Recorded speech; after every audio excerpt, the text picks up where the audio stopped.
ರಾಜ್ಯದಲ್ಲಿ ಅಲ್ಪಸಂಖ್ಯಾತರ ಓಲೈಕೆಯ ರಾಜಕೀಯ ಮುಂದುವರಿತಾ ಇದೆ. ಗುತ್ತಿಗೆ ಖರೀದಿಸಲಾಯಿತು. ಈಗ ಮತ್ತೊಂದು ಬಂಪರ್ ನೀಡಲಾಗ್ತಾ ಇದೆ ರಾಜ್ಯ ಸರ್ಕಾರದಿಂದ. ರಾಜ್ಯದಲ್ಲಿ ಅಲ್ಪಸಂಖ್ಯಾತರ ಓಲೈಕೆಯ ರಾಜಕೀಯ ನಿಲ್ಲುವಂತೆ ಕಾಣಿಸ್ತಾ ಇಲ್ಲ. ಗುತ್ತಿಗೆ ಖರೀದಿ ಆಯಿತು. ಈಗ ಮತ್ತೊಂದು ಬಂಪರ್ ಕೊಡ್ತಾ ಇದೆ ರಾಜ್ಯ ಸರ್ಕಾರ. ಅಲ್ಪಸಂಖ್ಯಾತರಿಗೆ ಸಿದ್ದು ಸರ್ಕಾರದಿಂದ ಜಾಕ್ ಪಾಟ್. ಕಾಂಗ್ರೆಸ್ ಆಡಳಿತದಲ್ಲಿ ಮೀಸಲಾತಿಯ ಓಲೈಕೆ ನಡೀತಾ ಇದೆ. ರಾಜ್ಯದಲ್ಲಿ ಅಲ್ಪಸಂಖ್ಯಾತರ ಓಲೈಕೆ, ಅದರಲ್ಲೂ ಕೂಡ ಕೈ ಸರ್ಕಾರದಲ್ಲಿ ಇದೇನು ಹೊಸತಲ್ಲ. ಗುತ್ತಿಗೆ ಖರೀದಿಯಲ್ಲೂ ಕೂಡ ಕಳೆದ ಬಾರಿ 4% ಅಷ್ಟು ಜಾಸ್ತಿ ಮಾಡಿದ್ರು. ಅದಾದ ಮೇಲೆ ಮತ್ತೆ ಅಲ್ಪಸಂಖ್ಯಾತರಿಗೆ ಸಿದ್ದು ಸರ್ಕಾರದಿಂದ ಜಾಕ್ ಪಾಟ್ ಕೊಟ್ಟಿರು. ಕಾಂಗ್ರೆಸ್ ಆಡಳಿತದಲ್ಲಿ ಮುಂದುವರಿತಾ ಇದೆ ಮೀಸಲಾತಿಯ ಓಲೈಕೆ. ರಾಜ್ಯದಲ್ಲಿ ಅಲ್ಪಸಂಖ್ಯಾತರಿಗೆ ಗುತ್ತಿಗೆಗಳಲ್ಲಿ ಹಾಗೂ ಖರೀದಿಯಲ್ಲಿ ಮೀಸಲಾತಿ ಜಾರಿಗೆ ತಂದಿರುವ ರಾಜ್ಯ ಸರ್ಕಾರ ಇದೀಗ ರಾಜ್ಯದ ನಗರ ಹಾಗೆ ಗ್ರಾಮೀಣ ಪ್ರದೇಶದಲ್ಲಿ ವಸತಿ ಇಲಾಖೆಯ ಅಡಿ ಜಾರಿಗೊಳಿಸಿರುವ ವಿವಿಧ ವಸತಿ ಯೋಜನೆಗಳ ಅಡಿ ವಸತಿ ಹಂಚಿಕೆಗೆ ನಿಗದಿಪಡಿಸಿರುವ ಅಲ್ಪಸಂಖ್ಯಾತರ ಮೀಸಲು ಪ್ರಮಾಣವನ್ನು 10% 15% ಹೆಚ್ಚಿಗೆ ಮಾಡೋದಕ್ಕೆ ಮಹತ್ವದ ನಿರ್ಧಾರವನ್ನು ಕೈಗೊಂಡಿರುವಂಥದ್ದು. ಈ ಬಗ್ಗೆ ನಿನ್ನೆ ನಡೆದ ಸಚಿವ ಸಂಪುಟ ಸಭೆಯಲ್ಲಿ ತೀರ್ಮಾನವನ್ನು ಕೂಡ ಕೈಗೊಳ್ಳಲಾಗಿದೆ. ಇನ್ನು ಮುಂದೆ ವಸತಿ ಹಂಚಿಕೆಯ ವೇಳೆ ಮುಸ್ಲಿಮರು, ಕ್ರೈಸ್ತರು, ಜೈನ ಹಾಗೂ ಇತರೆ ಅಲ್ಪಸಂಖ್ಯಾತರಿಗಿದ್ದಂತಹ ಮೀಸಲಾತಿ ಏನಿತ್ತು 10% ಇನ್ನು ಮುಂದೆ 5% ಹೆಚ್ಚಳ ಆಗಲಿದೆ ಅನ್ನುವಂಥದ್ದನ್ನು ಕೂಡ ನಿರ್ಧಾರವನ್ನು ಕೈಗೊಂಡಿದ್ದಾರೆ. ಇನ್ನು ಏನಿದು ನಿರ್ಧಾರ, ಯಾಕೆ ತೆಗೆದುಕೊಂಡ್ರು, ಕೆಲವೊಂದಷ್ಟು ವಿಚಾರಗಳನ್ನು ಬ್ರೀಫ್ ಮಾಡ್ತಾ ಹೋಗ್ತೀವಿ. ರಾಜ್ಯದ ನಗರ ಹಾಗೂ ಗ್ರಾಮೀಣ ಪ್ರದೇಶದಲ್ಲಿ ವಸತಿ ಇಲಾಖೆಯ ಮೂಲಕ ವಿವಿಧ ಯೋಜನೆಗಳ ಅಡಿ ಸರ್ಕಾರ ಮನೆಯನ್ನು ಹಂಚಿಕೆ ಮಾಡುತ್ತೆ. ಕೆಲವು ಯೋಜನೆಗಳಲ್ಲಿ ಸಾಮಾನ್ಯ ವರ್ಗಕ್ಕೆ 50%, SC ಸಮುದಾಯಕ್ಕೆ 30%, STಗೆ 10%, ಇನ್ನು ಅಲ್ಪಸಂಖ್ಯಾತರಿಗೆ 10% ಮೀಸಲಾತಿಯನ್ನು ಲಭ್ಯ ಮಾಡಿರುತ್ತೆ. ಇದೀಗ ಅಲ್ಪಸಂಖ್ಯಾತರ ಮೀಸಲು ಪ್ರಮಾಣವನ್ನು 5% ಹೆಚ್ಚಳ ಮಾಡಿ 15% ನಿಗದಿ ಮಾಡಬೇಕು ಅಂತ ನಿನ್ನೆ ನಡೆದ ಕ್ಯಾಬಿನೆಟ್ ಸಭೆಯಲ್ಲಿ ನಿರ್ಧಾರ ಮಾಡಿರುವುದು. ಇದರಿಂದ ಏನು ಡಿಸ್ಅಡ್ವಾಂಟೇಜ್ ಇದನ್ನು ನೋಡೋದಾದರೆ, ಬೇರೆ ಬೇರೆ ವರ್ಗಗಳಿಗೆ ಹಂಚಿಕೆಯಲ್ಲಿ ತೀರಾ ಕಡಿಮೆ ಪ್ರಾತಿನಿಧ್ಯತೆ ಸಿಗತ್ತೆ, ಅಲ್ಪಸಂಖ್ಯಾತರಿಗೆ ಹೆಚ್ಚು ಮನೆಗಳು ದೊರಕಿದಂತಾಗತ್ತೆ ಅಂತ ಕೇಸರಿ ಕಲೆಗಳು ಪ್ರತಿಭಟನೆಯನ್ನು ಮಾಡ್ತಾ ಇದ್ದಾರೆ. ಇನ್ನು ಅಲ್ಪಸಂಖ್ಯಾತರಲ್ಲಿ ವಸತಿಹೀನರು ಸಂಖ್ಯೆ ಜಾಸ್ತಿ ಇದೆ. ಸರ್ಕಾರಿ ಮನೆ ಖಾಲಿ ಉಳಿದಿರುವ ಕಾರಣ ಈ ನಿರ್ಧಾರವನ್ನು ನಾವು ತೆಗೆದುಕೊಂಡಿದ್ದೀವಿ ಅಂತ ಸರ್ಕಾರ ಅವರ ಪರವಾಗಿ ಮಾತನಾಡ್ತಾ ಇದೆ. ಇನ್ನು ಅಲ್ಪಸಂಖ್ಯಾತರಲ್ಲಿ 30% ಅಷ್ಟು ಬಡವರಿದ್ದಾರೆ.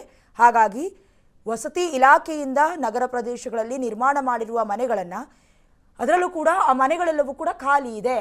ಹಾಗಾಗಿ ಈ ರೀತಿಯಾದಂತಹ ಡಿಸಿಷನ್ ಅನ್ನು ತೆಗೆದುಕೊಂಡಿದ್ದೀವಿ ಅಂತ ಹೇಳಿರೋದು. ಆದರೆ ಇಲ್ಲಿ ಮುಖ್ಯವಾಗಿ ನಾವು ಅಬ್ಸರ್ವ್ ಮಾಡಬೇಕಾಗಿರುವಂಥ ವಿಚಾರ ಏನಪ್ಪ ಅಂತ ಹೇಳಿದ್ರೆ, SC ST ಈ ಒಂದು ಸಮುದಾಯಕ್ಕೆ ಸೀಮಿತವಾಗಿರುವ ವಸತಿ ಯೋಜನೆಯನ್ನು ಹೊರತುಪಡಿಸಿ ಉಳಿದ ಯೋಜನೆಗಳಿಗೆ ಇದು ಅನ್ವಯ ಆಗತ್ತೆ.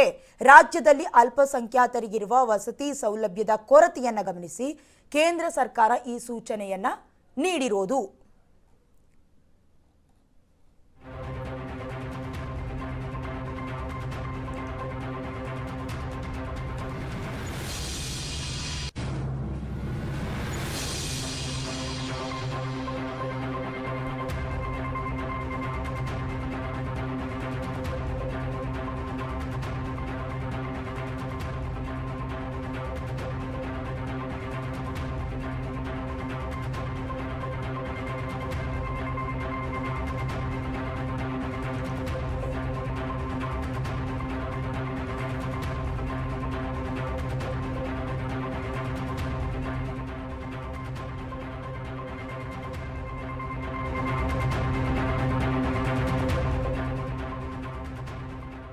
ರಾಜ್ಯದ ಅಲ್ಪಸಂಖ್ಯಾತರಿಗೆ ಕೈ ತುಂಬ ಕೊಡುಗೆಯನ್ನು ರಾಜ್ಯ ಸರ್ಕಾರ ನೀಡಿದೆ. ವಸತಿ ಯೋಜನೆಯಲ್ಲೂ ಅಲ್ಪಸಂಖ್ಯಾತರಿಗೆ ಮನ್ನಣೆ ನೀಡಿದೆ. ಅಲ್ಪಸಂಖ್ಯಾತರ ಮೀಸಲನ್ನು ಸಿದ್ದು ಸರ್ಕಾರ ಹೆಚ್ಚಿಗೆ ಮಾಡಿದೆ.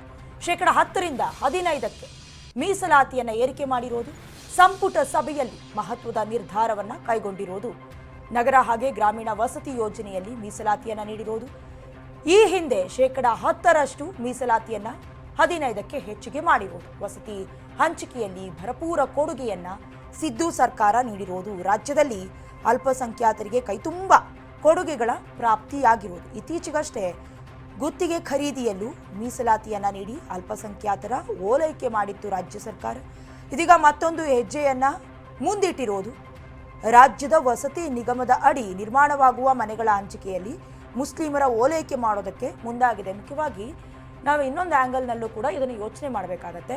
ಅಂದರೆ CM ಸಿದ್ದರಾಮಯ್ಯ ಅವರನ್ನು ಅಹಿಂದ ನಾಯಕ ಅಂತ ಕರೀತಾರೆ. ಮುಂದಿನ ಎಲೆಕ್ಷನನ್ನು ಮುಂದಿಟ್ಕೊಂಡು ಹೇಳಬೇಕು ಅಂದರೆ ಈಗೇನು ಲೀಕ್ಔಟ್ ಆಗಿದೆ ಜನಸಂಖ್ಯೆಯ ಕೆಲವೊಂದಷ್ಟು ಡೇಟಾಗಳು, ಇದರಲ್ಲಿ ಸುಮಾರು 70 ಲಕ್ಷದಷ್ಟು ಜನ ಮುಸ್ಲಿಮರು ಅನ್ನುವಂತಹ ಡೇಟಾ ಹೊರಬಿದ್ದಿದೆ. ಹಾಗಾಗಿ ಮುಂದಿನ ಎಲೆಕ್ಷನ್ಗಳಲ್ಲಿ ಮತ ಬ್ಯಾಂಕುಗಳಾಗಿ ಪರಿವರ್ತನೆ ಮಾಡಿಕೊಳ್ಳುವಂಥ ನಿಟ್ಟಿನಲ್ಲಿ CM ಸಿದ್ದರಾಮಯ್ಯ ಅವರು ಈ ರೀತಿಯಾದಂತಹ ಬಂಪರ್ ಕೊಡುಗೆಗಳನ್ನು ಕೊಡ್ತಾ ಇರಬಹುದು. ಮತ್ತೊಂದು ಕಡೆ ಇಷ್ಟು ದಿನ 10% ಇದ್ದಂತಹ ಯೋಜನೆಗಳು ಅಥವಾ ಇಲ್ಲಿವರೆಗೂ ಕೊಡ್ತಾ ಇದ್ದಂತಹ ಕೆಲವೊಂದಷ್ಟು ವಸತಿಗಳನ್ನು ಈಗ 15% ಏರಿಕೆ ಮಾಡಿರೋದಕ್ಕೆ ಕೈ ಸರ್ಕಾರ ನಿರ್ಧಾರ ಮಾಡಿರೋದು. ಈ ನಿರ್ಧಾರದಿಂದ ಮುಸ್ಲಿಮರು, ಜೈನರು, ಕ್ರೈಸ್ತರು ಹಾಗೆ ಇತರ ಅಲ್ಪಸಂಖ್ಯಾತರಿಗೆ ಸರ್ಕಾರಿ ಮನೆಗಳನ್ನು ಹಂಚುವ ವಿಚಾರದಲ್ಲಿ 5% ಅಷ್ಟು ಹೆಚ್ಚಿಗೆ ಮಾಡಿರೋದು. ಆದರೆ ಈ ವಿಚಾರವನ್ನು ಕೇಸರಿ ಕಲಿಗಳು ತೀವ್ರವಾಗಿ ಖಂಡಿಸ್ತಾ ಇದ್ದಾರೆ. ಯಾವ ಕಾರಣಕ್ಕೆ ಕೊಡಬೇಕಾಗಿತ್ತು, ಇದರಿಂದ ಅದರಲ್ಲೂ ಕೂಡ ಮುಖ್ಯವಾಗಿ ಧರ್ಮಾಧಾರಿತವಾಗಿ ಯಾವುದೇ ರೀತಿಯ ಮೀಸಲಾತಿಯನ್ನು ಕೊಡುವಂತಿಲ್ಲ ಅನ್ನೋದು ಕೂಡ ಅವರ ಚರ್ಚೆ.